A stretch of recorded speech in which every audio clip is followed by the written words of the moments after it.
Hello, my name is Anthony Sicaro, founder and president of Providence Financial and Insurance Services, located right in the heart of the San Fernando Valley in Woodland Hills, California. I'm also a host of the Providence Financial Retirement Show, which airs every Saturday on AM 870 KRLA The Answer. And periodically, I like to do a market update and just give you some of my thoughts on the market with regards to where I think it might be going and what's going on with our economic and financial situation. And that's the purpose of this particular video. But every now and then, I also like to address questions that we get from our viewers, from my clients. And one of the questions that we've gotten from our clients recently has to do with investing for income versus investing for growth. And rather, in light of the fact that the market went up 25% in 2017, whether investing for income is still the right strategy. And so I want to take some time and address that. I've had that question from several clients since the beginning of the year. And I know that really, for every one person that asked that question, there's probably 10 or 15 people that have the question, but just haven't asked it. So hopefully, if you have that question, then this video will just answer that question. And I think it's important to remind our clients every now and then about our core strategies, our beliefs, why we're investing your portfolio the way we are, and just really kind of go back to basics. And that's what I want this video to be about. And if you are a client of mine, I thank you for your business. Thank you for your trust. We don't take it lightly. You know that. Definitely appreciate that. My door and phone lines open to you all the time. If you're not a client, then certainly welcome to watch this video. If you have any questions and you want to, have a quick conversation with me, feel free to contact us. You can do that by just going to our website, providencefinancialinc.com. But let's take a few minutes and talk about our clients, our strategies. And I think we really have to kind of break our strategies down into two groups of clients. I think we've got some clients that are headed towards retirement, that are still in the growth phase of their life. And yet the bulk of our clients are already in retirement or within a few years of retirement and are in the income phase of their life. And those are two different phases of life, growth and income. And one of the biggest mistakes I see is that people that get into the income phase are actually still investing as if they're in the growth phase. And I really think it's one of the most cancerous things you can do to be in retirement and yet not invested for retirement, not invested for income. I think it's one of the most cancerous things you can do to your portfolio. I think it's a great way to run out of money before you run out of life. And why do I say that? Well, I say that because retirement's all about income. You think about it. You go grocery shopping, you buy gifts for the kids and grandkids, you travel, you go to the movies, you do your hobbies. Do you sell investments to do all that stuff, or do you pay for it out of income? Well, the answer is you pay for it out of income. And the success of your retirement will be how much income you have versus your expenses. As long as you have enough income to be able to cover your expenses and be able to adjust for inflation and really make sure that you never run out of money, then you're going to have a successful retirement. So if your everyday living is paid for through income, and if the success of your retirement is all about the income, then what should your investments be designed to give you more of? Income. And yet, if you're invested for growth, you're not invested for income, and that could be a challenge for reasons that you'll see in the next few minutes. And yet, let's talk about it now. Actually, when you're investing for growth, here's the challenge. When you're investing for growth, which is something, by the way, I think you should be doing as you're heading towards retirement. You're trying to grow your pie. You're trying to save as much as you can in your retirement accounts. You're trying to pay off your debt, get debt free. You're trying to pay off your home. You're trying to get as big of a pie as possible so that when you get into retirement, you can start getting income from this pie. But when you're invested for growth, that means you're invested in stocks or mutual funds where the performance of your portfolio depends on the share price. As the share price grows, you make money. As the share price goes down, you lose money. And it's a very volatile way to invest, generally speaking. But the performance of your portfolio depends on the share price. What you don't get when you're invested for growth is you don't get any income. Yeah, maybe you get 1 or 2% dividends or so, but a lot of times that's swallowed up in the fees. And so there's really no income when you're invested for growth. So if you're retired and you want to get income out of your portfolio, the only way you can do that is to sell shares. And if you sell shares from your portfolio, what are you doing? You're depleting your portfolio. And what's going to happen if you live long enough? You're going to run out of money. And that's the biggest concern. So really what I believe is the number one concern of retirees is outliving their money. And yet if you're invested for growth, that's the default, is you have to sell shares to satisfy your income. On the other hand, if you're invested for income, then that solves that issue. What we teach our clients how to do, and hopefully what you're doing, is living off the interest and dividends that you're getting from your portfolio.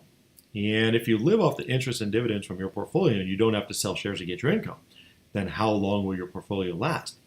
Well, theoretically, it'll last forever, right? Because you're not selling shares to get your income. That doesn't mean that your portfolio is not going to fluctuate, but it shouldn't fluctuate as much as a stock portfolio. If you have stocks or mutual funds, I mean, that could look like the Richter scale for a period of years, right? Whereas if you're invested for income, it's still going to fluctuate a little bit, but whenever you tie an income to a portfolio, it really narrows the fluctuation. That portfolio is going to fluctuate in a much more narrow range than when you're invested for growth. But regardless of the fluctuation, your income stays the same.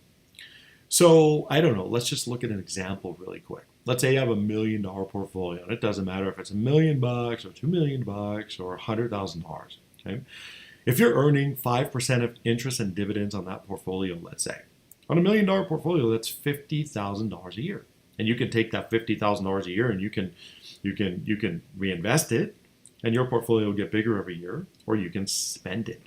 If you're spending that $50,000 a year, then you're doing that without having to sell shares, and you can continue doing that really in perpetuity, right? Because of the fact that you're not having to sell shares to get that income. Whereas if you're invested for growth, you're forced to sell shares, and that's the big difference between investing for growth or investing for income. I think a good analogy of that is the analogy of a rental home. A lot of you own rental properties, and if you own a rental property, there's really two parts to that equation.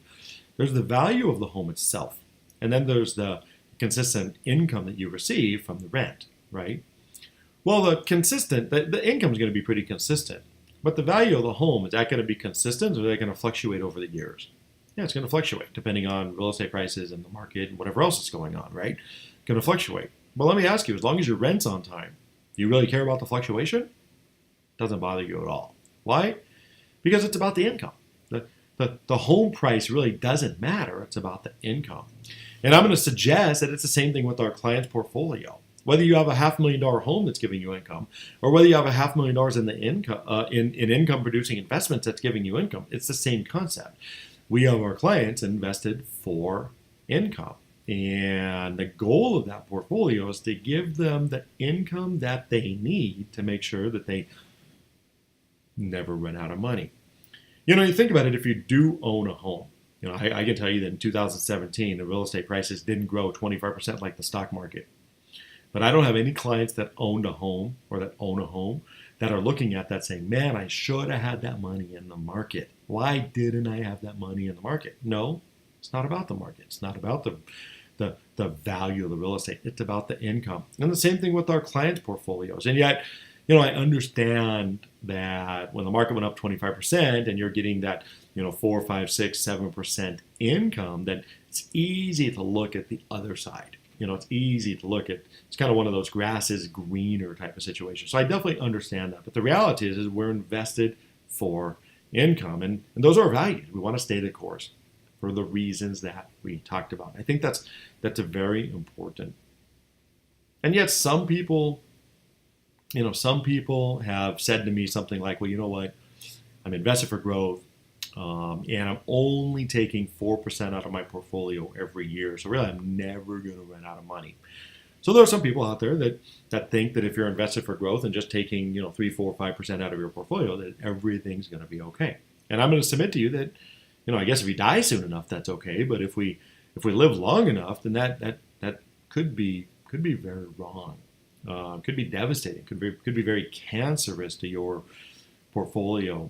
And I think it's a good way of looking at that is kind of comparing it to a 30-year mortgage. I'm guessing most of you watching this have had a 30-year mortgage at some point in time. And if you go back way back when you got your first home and you got your first 30-year mortgage, you paid that first bill. Was that first bill, was that all principal or was that all interest? Oh my gosh! I remember the first time I got my first 30-year mortgage, I looked at that and I go, how am I ever going to pay this off, right? It's very little principal. But you pay it over time, and magically over 30 years, what happens? it disappears. Just because you started paying a little principal up front. Wasn't the same thing true with your retirement account? If you just take a little bit of principal each month and each year, and you live 30 years, aren't you going to have the same results? And the answer is absolutely. The concept is the same. If you get that mortgage paid off by paying off a little principal, then you're going to run out of money if you live long enough by taking a little principal out of your portfolio. And yet, when you're invested for income, you don't have to worry about that. I think that's very important to understand. It's funny. Anytime I ever have this conversation with my clients, I think about a 94-year-old woman that I met, I don't know, must be at least a dozen years ago or more at this point. And the first time I met her, she was bawling her eyes out. And I don't usually have that effect on women the first time I meet them. So I was curious, and she told me what happened. She said that what wound up happening is that when she was 80 years old, she wanted to put the plan together to start spending more money. She needed more income, and she wanted to make sure that when she died, she didn't have a lot of money left. So she met with a financial advisor, and she told the financial advisor, she said, "I'm never going to make it to 90 years old. I've already outlived my parents. They died a long time ago. My siblings, I think she had some health issues. Never going to make it to 90. So the advisor did what I think a lot of advisors would do, and basically said, "Well, let's plan to 95." Okay, plan to 95. So that's what they did. Well, the plan went perfectly, except for one thing. She didn't die, and here she is, 94 years old, with only enough assets to give her one more year's worth of income. That's a very tough situation. And by the way, what we were able to do to solve that situation is we were able to get her a reverse mortgage. And I'm certainly not going to take any time now to talk about that. There are oftentimes, I think more often than not, I recommend against reverse mortgages. But in this particular situation, it saved her life. And I've never seen someone go from so distraught to so happy. And she wound up living past 95 years old, quite a few years past that before she wound up passing away. But the bottom line is I don't want the same thing to happen to you. I don't want you to be down the road and realize that, oh my gosh, I've been selling shares this entire time, and now my portfolio is almost gone, and I'm almost out of money, and have it be too late. The time to deal with that is now. The time to deal with that is when you have enough money to start getting income off of it. And I want to take some time to just go back to our core beliefs and core philosophies. That's why we have you invested for income and not growth.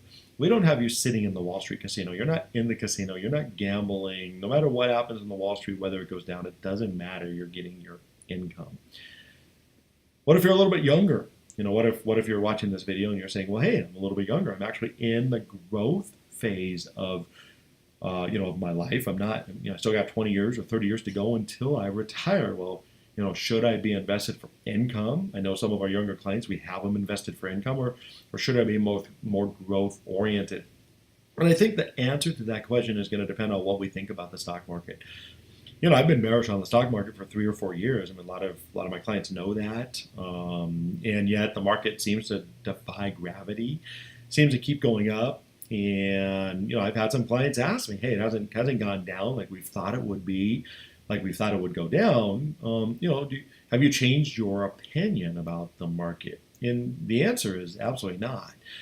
I think that would be an illogical conclusion. I mean, just because the market hasn't gone down yet doesn't mean it won't go down. I mean, I think we can liken that to like a balloon. I think if we kind of blow up a balloon and we expect a balloon to get this big, and it gets a little bigger, and then it gets bigger than we thought, and then it gets much bigger than we thought. I mean, I think the illogical conclusion is then to say that the balloon's not going to pop. I think that just doesn't make sense. I think it's not only is it going to pop, but when it pops, I think it's going to be a bigger pop. And we don't need to take a long time and talk about market history. We don't need to talk about some of the illusions. I've got videos on that if you want to watch more of that.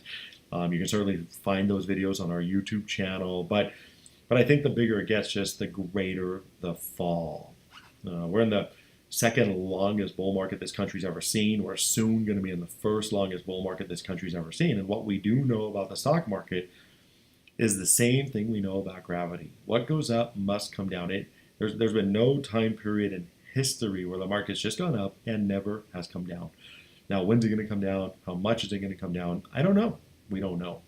But there's only one thing you need to know about the stock market, and that is buy low and sell high. And right now we're at record highs. Matter of fact, 2017 had a record number of record highs throughout that entire year. So if you're not in the stock market, it's certainly not time to get in the stock market. And it doesn't matter what age you are. I believe Wall Street wants you to think that no matter what, you get in the market, you can ride it out. If you're younger, if you're in the growth phase, you can ride it out. Well, I think the whole stock market strategy to buy low and sell high is a better strategy at this point. I wouldn't buy stocks necessarily at this point because we're at high levels. So what we have a lot of our younger clients doing is earning invested for income, earning somewhere between 4 and 7%, treading water, as I like to say, really waiting for a better opportunity. And I really do believe in my heart of hearts that there's going to be a better opportunity. Now, if you're wondering about that, maybe a little doubtful about that, or you can afford to take the risk or just want to take the risk. If you want to take some of your money, if you're younger, maybe put 25 or 50% in the market just in case continues to grow, or for whatever reason you want, you can afford to take the risk, then I have no problem with that. And certainly we can have a conversation about that. We've got a stock-based portfolio just like we have an income-based portfolio. A lot of good blue chip companies in there, a lot of dividend payers. I'm a believer in dividend stocks if you are going to invest in stock. And if you're watching this video and you're thinking maybe you should have some money in the stock market based on this conversation, even after this conversation, then fine. I have no problem. Let's have a conversation about that. We'll help you do that. Same thing, I guess, if you're in retirement. If you're in retirement and maybe you don't need your income for another 10 years, or maybe you're 5 or 10 years away from retirement and maybe it's going to be a decade before you retire and you can afford to risk 25 or 50% of your money and you don't mind taking the risk, you don't mind gambling your portfolio, and you want to do that, then I have no problem having that conversation. All I would suggest is get in touch with me. Find us on our website. If you're a client of ours, you know where to get a hold of us. You call us on our phone number, 818-887-6443. We'd be more than happy to have a conversation with you about that concept. But I did want to take you back to the basics. I did want to remind you of our core values, our core beliefs.